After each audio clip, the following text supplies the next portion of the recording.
Alright, good day guys, good day, nating lahat.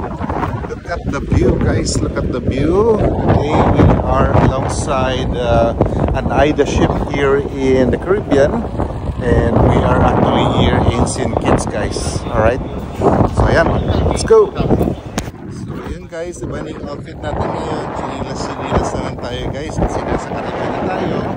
And by the way guys, we have a few more ships here. We have from P&O and I don't know which ships. So there's a kind of 4 ships currently here docked at St. Kitts here in the Caribbean guys.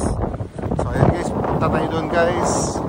Ayan guys, we are now here in front of St. Kitts. And marami ka pa talagang actually may kita. And you can go there guys and ride a water taxi going on the other side. Or you can go on the right side guys and then ride one of these vans or goes to the city guys. Alright?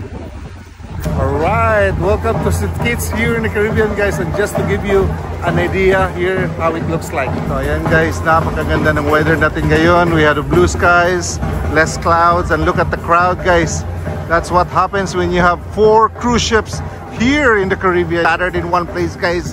So ayan guys, oh, welcome to the Caribbean! Woohoo!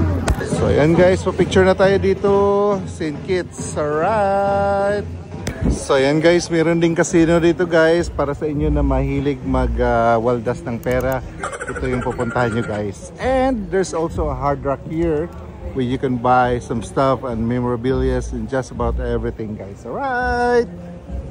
So here alone guys, dami ka na makikita talaga noon. Dito lahat ng mga shops.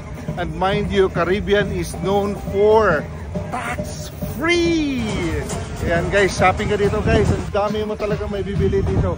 All the way around guys. So dito pa lang guys, panalo na! Woohoo! Alright!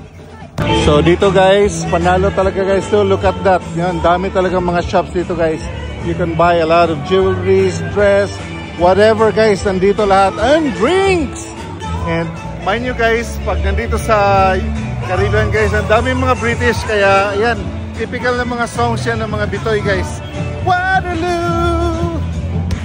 Grabe guys, ang dami talagang tourist dito guys, no? And this is how it looks like guys pag daytime. So yan guys, pag pupunta kayo doon sa other side ng city guys, you have to ride one of these vans guys. And some of them are actually sharing, but you just have to pay a few dollars. And then kung gusto mong, kaya mong i-hire yung van guys, you can also do that.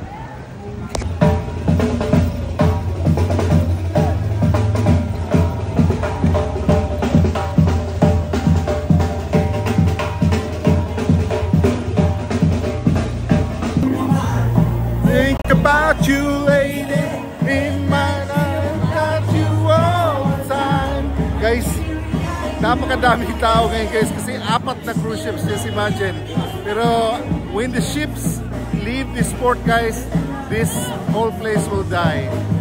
Ayan guys. Yeah.